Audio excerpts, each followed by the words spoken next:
synodality, no? Na pinapahayag ng simbahan. Yung synodality, isa pong bahagi din ng proseso na ito yung tinatawag nating makinig.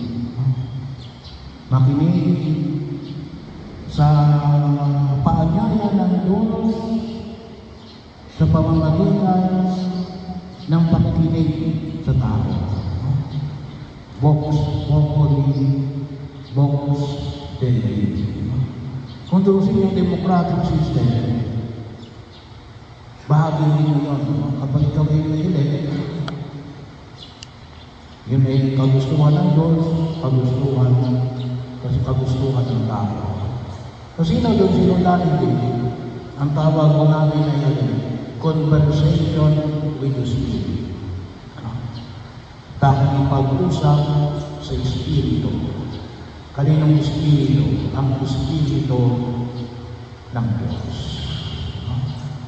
Bahagi rin sapagkat nagsasalita din ang Diyos sa maraming pamamaraan. Noong March 19 ay pinagdiwang namin ang kapistahan ng San Jose.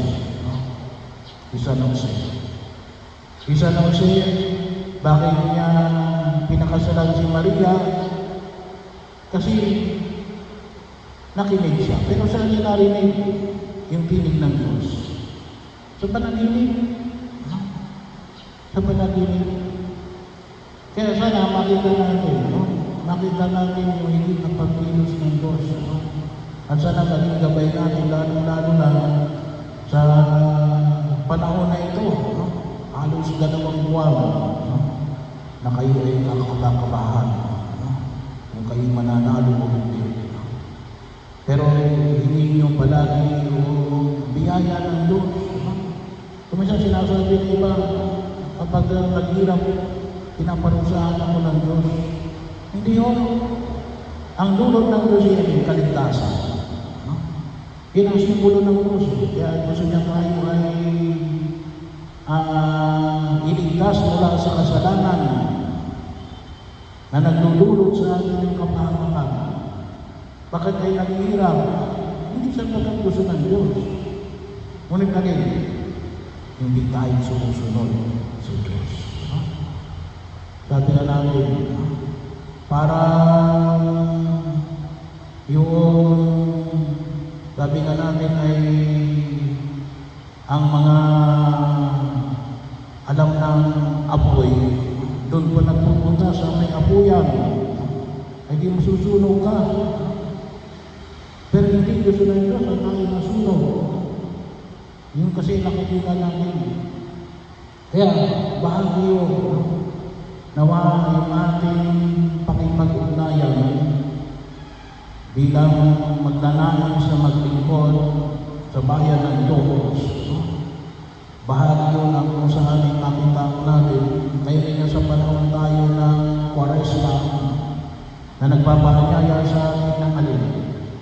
Ngayon may Biyernes, nakalimutan ko, bawal ang karne, maalala ko, at pagkataon na kung saan patuloy tayo magmilan, makikisa, magandong ang sarili. Bahagi ko yun. Para saan? Para sa Diyos at sa kapwa. Kaya hilingin natin sa buong kapal. Hilingin natin sa buong kapal na ang nais ng Diyos ay iligtas tayo. Ang nais ng Diyos na kayong mga pumapasok sa buhay Katoliko ay nawa ay maging daan para maligtas ang ating bayan. Ang bayan ng Panginoon at ang bayan ng Santa Maria. Bahagi yun para makita natin yung patuloy na pag-unlad na ipinamamanig sa atin ng buong kapal. Kaya kuminsan, may katanungan din sabi niya, you are a Catholic country. Bakit kayo naghihirap? No? Kung totoo kami yung Diyos. Medyo kuminsan, yun ay isang tanong. It is a valid question. Bahagi yun, gusto ba ng Diyos at tayo naghihirap? Never in the mind of God.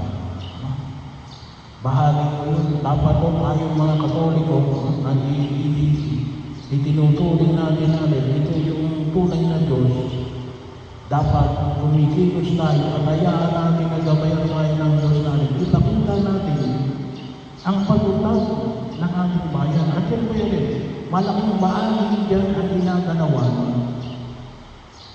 ng mga nakaupo sa ating pamahalaan. Kaya yun ang wag natin kalimutan. Marami kayong mga resources na ginagamit.